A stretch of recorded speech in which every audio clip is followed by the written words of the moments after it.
तो हम सबसे पहले आज एसएससी सब्जेक्ट के बारे में पढ़ रहे हैं। इसका पहला चैप्टर है और इस वीडियो का पहला भाग है। इसमें से लगभग हमारा हर भाग में पहले चैप्टर में से लगभग हमारा 5 नंबर का क्वेश्चन आता है और कभी कभी हमारे पेपर में इन टॉपिक्स में से ही 10 नंबर का काम आ जाता है। बहुत छोटे छोटे टॉपिक हैं। बताया क्या गया है कि इस चैप्टर में हमें बेसिक नॉलेज दी गई है, मतलब क्लासिफिकेशन किया गया है इस तरीके से। तो हम इसमें क्या करेंगे, सभी एनर्जी के बारे में पढ़ेंगे। ये कुछ भी नहीं है, ये क्लासिफिकेशन है एनर्जी का, ठीक है। तो सबसे पहले हम पढ़ेंगे प्राथमिक ऊर्जा। प्राथमिक ऊर्जा होती क्या है, तो देखो ऐसी ऊर्जा ऐसी ऊर्जा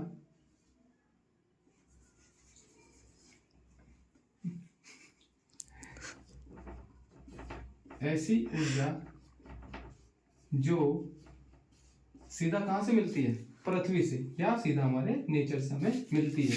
जो हमारी प्राथमिक ऊर्जा जो हमें सीधा नेचर से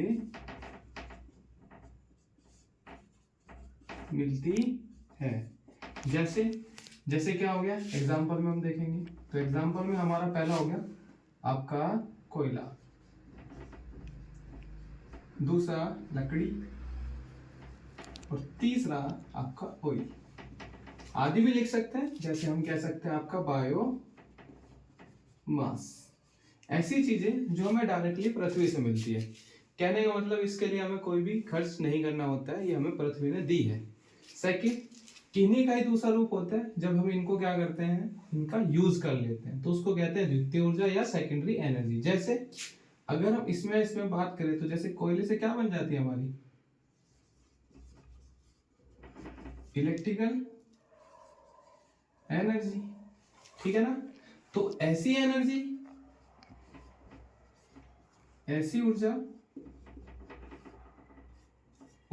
जो प्रथम एनर्जी से उत्पन्न होती है, मतलब जो हमारी प्राथमिक एनर्जी पे क्या होती है, निर्भर होती है, या प्राथमिक ऊर्जा से उत्पन्न होती है। जैसे हमारी फर्स्ट बात करेंगे इलेक्ट्रिकल ऊर्जा, सेकंड हमारी होगी वाइंड, इसको हम कहेंगे विंड ऊर्जा, ठीक है ना। और थर्ड हमारी हो जाएगी इसी फॉर्म में, जैसे कि हमारी सोलर ऊर्जा, ठीक है बेटा। अब हम आ जाते हैं अपनी अगली पे, कमर्शियल ऊर्जा। ऐसी ऊर्जा, जैसे यहाँ पे जगह नहीं बची है तो मैं इसको थोड़ा सा इस साइड लिख रहा हूँ। कमर्शियल ऊर्जा हमारी क्या होती है, वाणिज्यिक ऊर्जा, जो हमारे डायरेक्टली बाजार में उपलब्ध होती है। जैसे अगर आप बाजार में जाओगे, मार्केट में जाओगे, तो आपको इलेक्ट्रिकल एनर्जी मिल जाएगी जो आपके घर में आती है। कैसे आती है भाई, उसका कुछ मूल्य होता है, नहीं होता है, ठीक है नहीं। अगर हमें किसी चीज के लिए पैसा देना पड़ रहा है, किसी चीज को एनर्जी को यूज करने के लिए, तो वो हमारी जो एनर्जी होती है वो हमारी होती है वाणिज्यिक ऊर्जा। जैसे अगर हम क्या कहते हैं, ऐसी ऊर्जा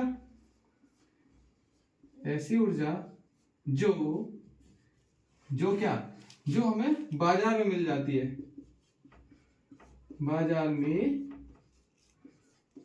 मिल सकती है। या आप कह सकते हैं, या आप ये भी कह सकते हैं ऐसी ऊर्जा जिसके लिए हमें कुछ पे करना पड़ता है, पे करना होता है।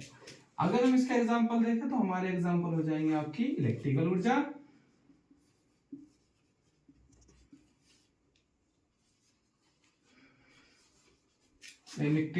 सेकंड हमारा हो जाएगा कोयला। देखो कोयले का क्या होता है, मार्केट में कोयले का भी एक फिक्स रेट होता है, ठीक है ना बेटा। तो ये क्या होता है, ये भी इसी में आ जाता है। दूसरा हमारा हो जाता है ऑयल, क्लियर। उसके बाद अगर हम इसकी बात करें तो ये क्या होगा, ऐसी ऊर्जा जो बाजार में आपको देखने के लिए नहीं मिलेगी, मिल जाएगी पर हर जगह इसकी कीमत अलग होगी, ठीक है ना। ये आपको फ्री भी मिल सकती है। ऐसी ऊर्जा जो लगभग क्या हो, जो फ्री हो, या ऊर्जा सोर्स भी कह देते हैं इनको, स्रोत भी कह देते हैं इनको। ऐसे ऊर्जा स्रोत जो आपके फ्री हो। तो अगर हम इसमें बात करें तो कैसा, जैसे आपका मैंने ऊपर लिखा है अभी बायोमास, दूसरा लकड़ी, जो वेस्ट होती है, लकड़ी का बरूदा लिख सकते हैं, लकड़ी भी लिख सकते हैं, तो लकड़ी, ठीक है ना। तीसरा हम यहाँ पे आपका जो लिख सकते हैं वो लिख सकते हैं आपका एग्रीकल्चर वेस्ट, जो हमारा कृषि का वेस्ट होता है, ठीक है ना बेटा, उसको नहीं लिखा है, ठीक है ना। तो हमारा जो खेती से मिलता है, जो क्या मिलता है हमें, खेती का आपका जो वेस्ट होता है, खेती का वेस्ट। उसके बाद आ जाती है आपकी नवीनकरणीय ऊर्जा। नवीनकरणीय ऊर्जा, देखो इसका एक नाम और भी आ सकता है अक्षय ऊर्जा, तो आप सभी को ये याद रखना पड़ेगा अक्षय ऊर्जा, ठीक है ना। अक्षय ऊर्जा का मतलब ये होता है कि ऐसी ऊर्जा जो हमारी प्रदूषण नहीं करती है, ठीक है ना।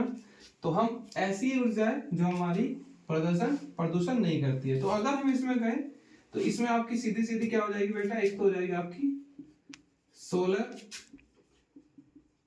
विंड, ठीक है ना। ये कुछ ऐसी लाइट है आपकी जैसे टाइडल,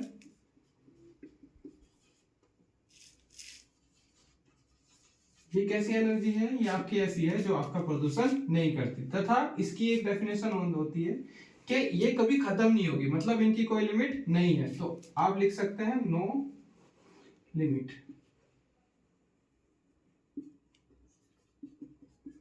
नो लिमिट मतलब इनकी कोई सीमाएं नहीं है, ये कभी खत्म नहीं होगी।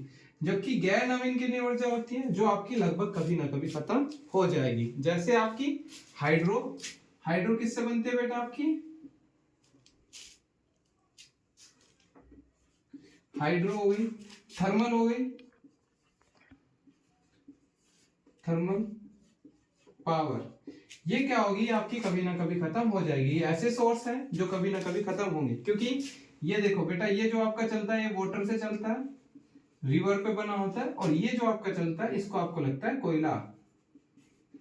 अब कोयला कभी ना कभी खत्म हो ही जाएगा, कोयला कभी ना कभी खत्म होगा पक्का। तो आप इसमें सीधा भी लिख सकते हैं वाटर से बनने वाली एनर्जी और कोयले से बनने वाली एनर्जी, ठीक है ना।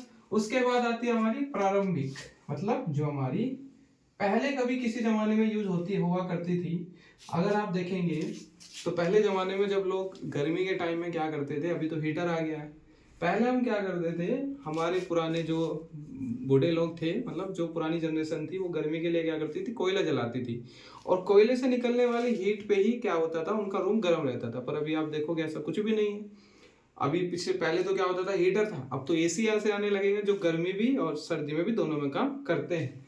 तो ऐसी चीजें जो क्या होती है बेटा आपकी बहुत टाइम पहले से यूज होती आ रही है, ऐसी ऊर्जा है जो आपकी बहुत पहले से यूज होती आ रही है। तो ऐसी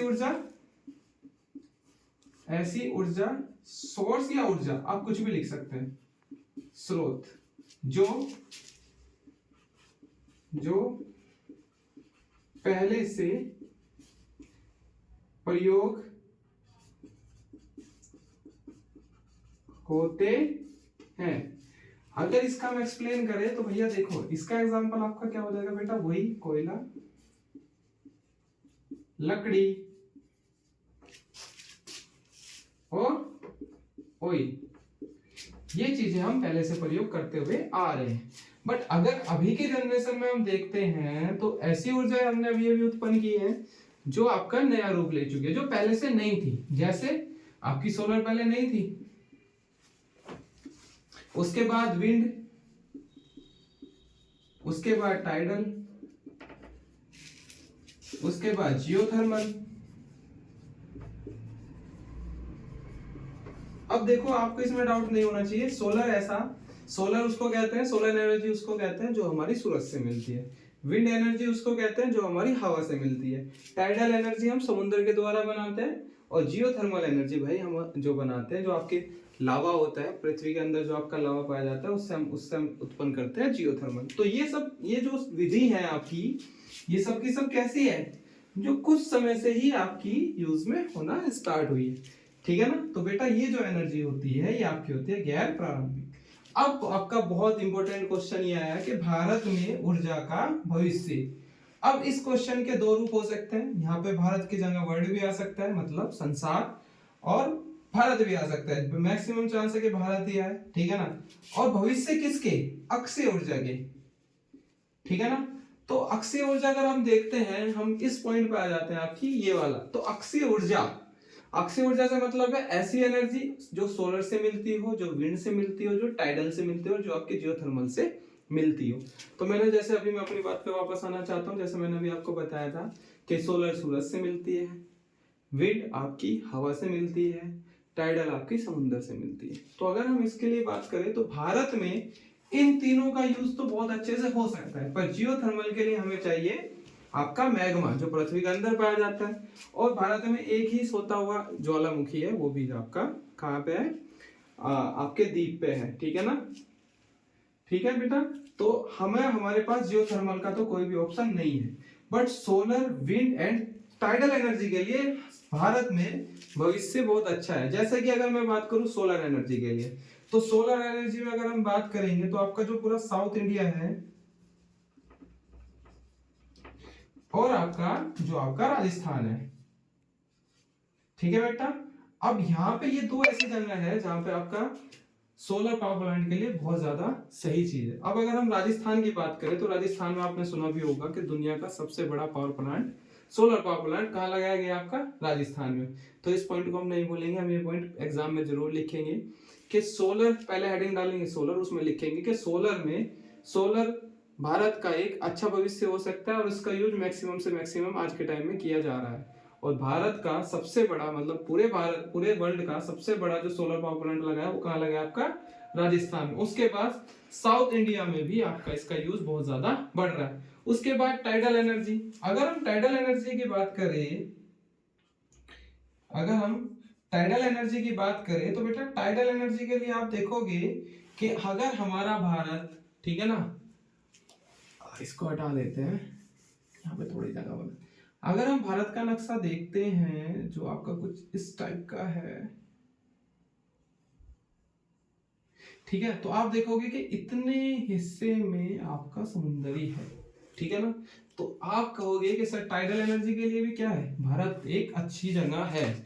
मतलब अगर हम चाहते हैं तो हम यहाँ पे टाइडल एनर्जी भी यूज कर सकते हैं। तो एग्जाम में अगर ये क्वेश्चन आता है तो हम सीधा लिखेंगे टाइडल एनर्जी का भी भारत में बहुत अच्छा प्रयोग किया जा सकता है, ठीक है ना। इसके भी हमारे देश में यूज करने के लिए बहुत पर्याप्त जगह है, तो इसका भी हमारे यहाँ पे भविष्य काफी अच्छा है। उसके बाद आ जाता है भाई आपका कौन सा, विंड एनर्जी। अगर हम विंड एनर्जी की बात करेंगे तो विंड के लिए क्या चाहिए होती है, हवा। और हवा में, हवा भी कैसी चाहिए होती है, देखो विंड एनर्जी को लगाने के लिए हमें दो चीज चाहिए। पहला, सबसे पहला खुला स्थान, ठीक है ना, काफी अच्छी जगह होनी चाहिए। दूसरा, वहां पर आपकी निरंतर हवा चलती रहनी चाहिए, ठीक है ना।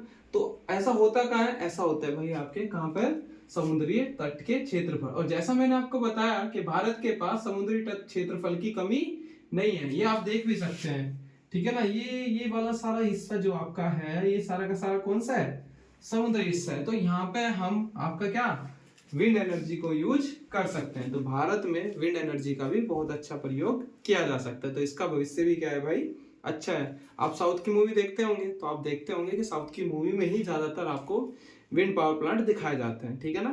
तो इस ये भी कहाँ पे होता है, अगर आप क्वेश्चन में लिख सकते हैं तो कि सर हमारे यहाँ पे विंड एनर्जी कहाँ यूज होती है, साउथ में यूज होती है, और वहां पे उसका हमारे भारत में अच्छा भविष्य है, ठीक है ना। तो इसी के साथ हम ये लेक्चर खत्म करते हैं, ठीक है ना बेटा। ये पक्का है कि इनमें से आपके लगभग 5 नंबर का एक क्वेश्चन पक्का बनेगा, 5 का तो बनेगा ही, साथ में अगर ये भी जुड़ जाता है तो आपका इसी छोटे से सिनेरियो में से ही 10 नंबर का क्वेश्चन बन जाएगा, ठीक है। नेक्स्ट चैप्टर हम अगले उसमें पढ़ते हैं सेशन में, ठीक है। तब के लिए बाय बाय।